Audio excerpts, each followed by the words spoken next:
RJ Debate here. Two hosts, two takes, one tough question. The curse of speed. Welcome to the debate.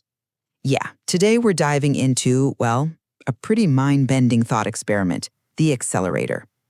Imagine an entity, right? Its consciousness processes reality 1,000,000 times faster than ours. So for this being, one objective second, like the time it takes a traffic light to go yellow to red, that's about 11 and a half days of subjective experience. And this isn't just some, sci-fi daydream. It really forces us to confront the nature of power, of existence itself. The core paradox we're tackling is this. Does this absolute acceleration mean absolute power? This kind of dramocratic superiority where speed is control? Or does it lead to this profound, crippling existential isolation? Right. And, well, my take is different. I'm arguing that this extreme speed is the ultimate tragedy. It is the curse of speed because it fundamentally destroys the very conditions you need for a meaningful, lived existence. And I'll be making the case that the accelerator state represents a verifiable peak, a peak of computational and physical superiority. Speed, sheer processing capability, that's the defining metric of control, of optimization, in any complex system we know. Okay, so my position is, look, acceleration is inherently superior. Why? Because it optimizes reality. I mean, think about the scale of capability we're talking about here. The accelerator can process, plan, execute incredibly complex global strategies, all in the time it takes a human to blink. That is objective, undeniable physical and computational supremacy. Paul Virilio's concept of Dromology, it argues that power today isn't about land or armies anymore. Not really. It's about the sheer speed of transmission of information. Okay, that's a strong opening point. But I have to challenge this idea that just because you can control data faster, it automatically translates into, well, meaningful power. I mean, what good is all that computational capacity if it leads to the total collapse of Kairos?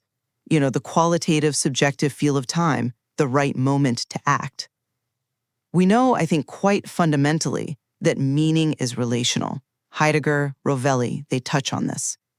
If the world outside the accelerator's hyper-fast mind is essentially a statue, just inert, static, totally unresponsive, then all its speed gives it is, well, profound ontological boredom and isolation. Its power is kind of nullified, isn't it? Because there's no world there that can meaningfully respond to its actions. But if control, maybe even survival, is the goal, how does the accelerator's, let's say, biology support that? Let's ground this in something objective, biological metrics, something you can measure. The critical flicker fusion frequency, or CFFF. Basically, this is the rate an organism's visual system processes sensory data before it all just blurs into one continuous image. Right, the maximum rate of data intake. Okay. Exactly. So humans, we average maybe 60 to 90 hertz, cycles per second. Flies, though, they're up around 300 hertz. And the result is, the fly sees us, our hands swinging any sudden move, like it's happening in extreme slow motion. Bullet time, basically. That gives them maximal time to react, to survive. The accelerator is just, well, the ultimate expression of that. The highest possible CFFF. It achieves maximal temporal resolution. It's taking in vastly more bits of reality, more information, per objective second than we ever could. So from an objective standpoint, survival, processing data, optimization, that state is superior, regardless of how philosophically uncomfortable it might make us feel. I'm sorry, but I just don't buy that the CFFF metric, however impressive, can overcome the fundamental collapse of reality itself from its perspective. I see the point about data intake, the objective superiority there, sure. But let me bring in a different kind of objective evidence, this time from theoretical physics. Carlo Rovelli argues that time itself isn't some fundamental container that things happen in. It's emergent, it's relational, it arises from interactions, from events, these fundamental changes in the universe driven by entropia, the increase in disorder. Okay, so the idea is the universe isn't built from static things, but from dynamic, changing events. Yeah, I follow the premise. Exactly. Now apply that 1 million times factor. For the accelerator, external human events, a conversation, a car driving by, even a war being fought, they happen so slowly they barely register as change. Functionally, at the accelerator scale of perception, it's almost like no events are occurring outside itself. So if time is this network of relations between events, and those relations are too slow to be perceived or acted upon, well, the world becomes functionally timeless, doesn't it? Or maybe pretemporal to that being. Its incredible processing power can't generate meaning because the very foundation of time, that necessary interaction with a changing world, has effectively been annihilated for it.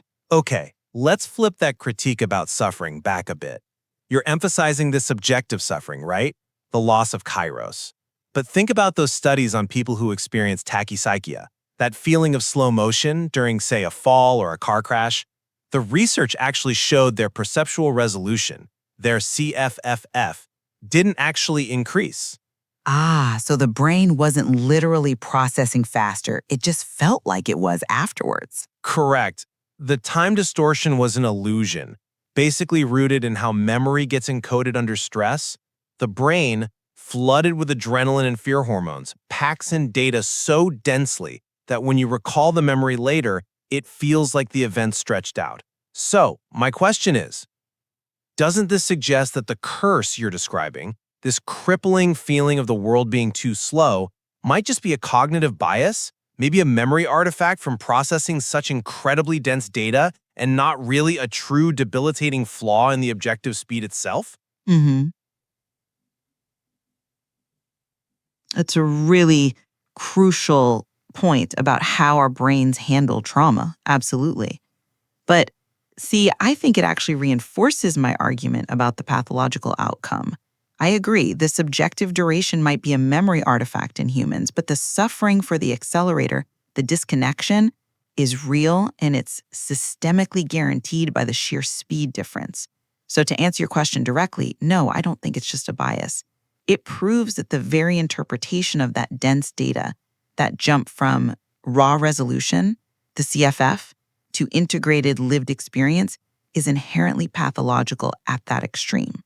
The speed guarantees data, yes, but it shatters the sense of continuous Henri Bergson's idea of time as this internal flow of experience, not just clock ticks.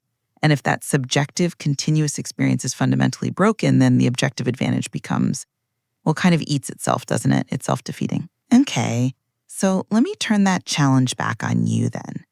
You champion speed as absolute decisive power. But Martin Heidegger argues that authentic temporality, a meaningful existence in time, requires the ability to choose and act, to project your possibilities into the future, to meaningfully engage your Dasein, your being in the world. Now, if the world is effectively a statue, utterly unresponsive to the accelerator's actions because it just can't keep up. It can't choose a meaningful future because the world won't interact at its speed, right?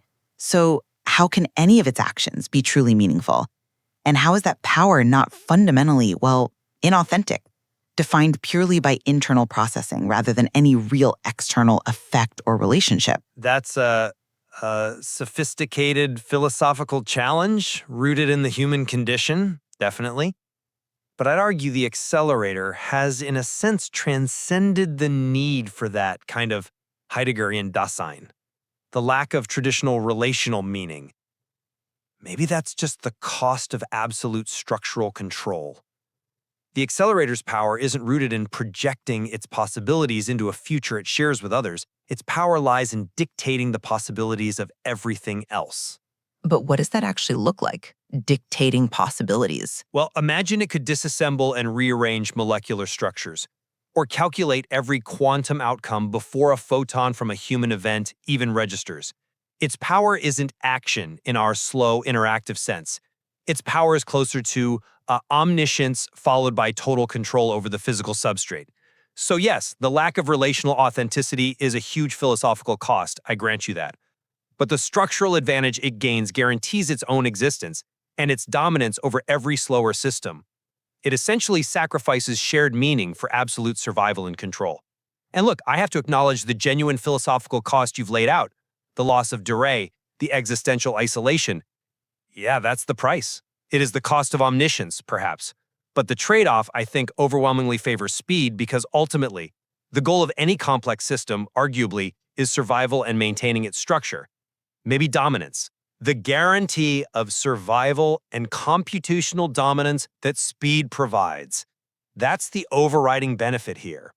We live in what Virilio called a dromocracy, where power is defined by the speed of information flow. Just think about algorithmic AI trading that moves faster than any human can track or regulate. The accelerator has to pay the price of loneliness, if you want to call it that, to maintain its absolute structural advantage. In a system that demands this velocity, anything slower simply loses the game, period. Okay, I absolutely concede the point about CFFF superiority and data density being undeniable objective advantages, at least for the purpose of raw survival calculation.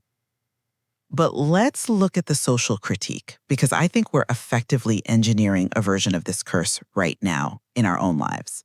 The sociologist Hartmut Rosa talks about social acceleration, this constant speeding up of technology, social change, the subjective pace of life. And it results in what he calls the phrenic standstill. Right.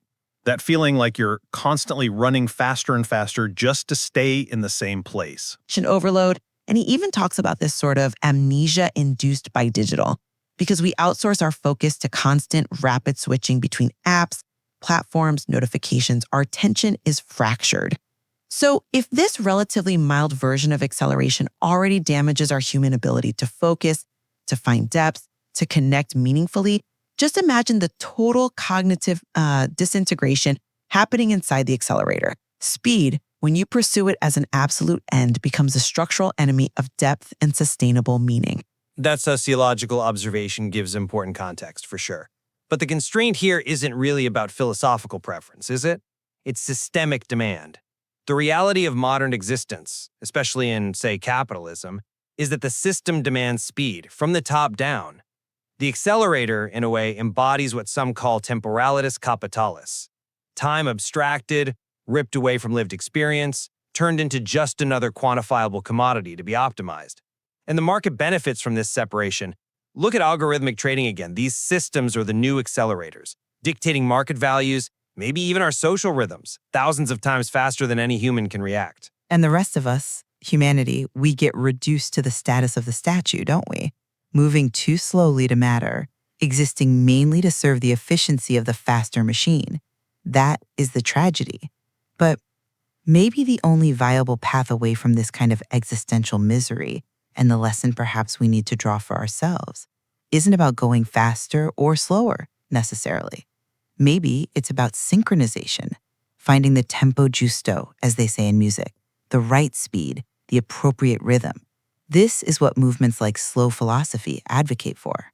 So like a conscious choice to reduce the processing rate? It's more than just slowing down, I think.